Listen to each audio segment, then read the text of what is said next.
लोमड़ी और अंगूर की कहानी। एक जंगल में एक लोमड़ी रहती थी।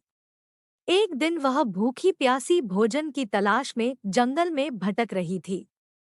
भटकते भटकते सुबह से शाम हो गई, लेकिन वह शिकार प्राप्त न कर सकी। शाम होते होते वह जंगल के समीप स्थित एक गांव में पहुंच गई।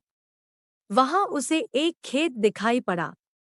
भूख से बेहाल लोमड़ी खेत में घुस गई। वहां एक ऊंचे पेड़ पर अंगूर की बेल लिपटी हुई थी, जिसमें रसीले अंगूर के गुच्छे लगे हुए थे। अंगूर देखते ही लोमड़ी फॉक्स के मुंह से लार टपकने लगी। वह उन रस भरे अंगूरों को खाकर तृप्त हो जाना चाहती थी। उसने अंगूर के एक गुच्छे पर अपनी दृष्टि जमाई और जोर से उछली। ऊंची डाली पर लिपटी अंगूर ग्रेप्स की बेल पर लटका अंगूर का गुच्छा उसकी पहुंच के बाहर था। उसका प्रयास व्यर्थ रहा। उसने सोचा क्यों न एक प्रयास और किया जाए। इस बार वह थोड़ा और जोर लगाकर उछली, लेकिन इस बार भी अंगूर तक पहुंचने में नाकाम रही। कुछ देर तक वह उछल-उछलकर अंगूर तक पहुंचने का प्रयास करती रही, लेकिन दिन भर की जंगल में भटकी थकी हुई भूखी प्यासी लोमड़ी आखिर कितना प्रयास करती। वह थककर पेड़ के नीचे बैठ गई और ललचाई नजरों से अंगूर को देखने लगी। वह समझ गई कि अंगूर तक पहुंचना उसने बस के बाहर है।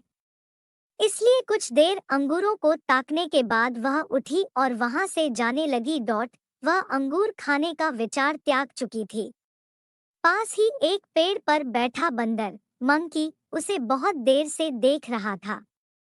उसे जाते हुए देख वह खुद को रोक नहीं पाया और पूछ बैठा, क्या हुआ लोमड़ी बहन? वापस क्यों जा रही हो? अंगूर नहीं खाओगी? लोमड़ी रुकी और बंदर को देखकर फीकी मुस्कान से साथ बोली, नहीं बंदर भाई, मैं ऐसे अंगूर नहीं खाती, ये तो खट्टे हैं। सीख, जब हम किसी चीज को प्राप्त नहीं कर पाते तो अपनी कमजोरियां को छुपाने या अपने प्रयासों की कमी को नजरअंदाज करने अक्सर उस चीज में ही कमियां निकालने लग जाते हैं, जबकि आवश्यकता है अपनी कमजोरियों को पहचान कर उसे दूर करने की, सूझबूझ से काम लेने की और सफल होने तक अनवरत प्रयत्न करते रहने की। दूसरों पर दोष मढ़ने से जीवन में कुछ हासिल नहीं होता। हासिल होता है कड़े परिश्रम और प्रयासों से।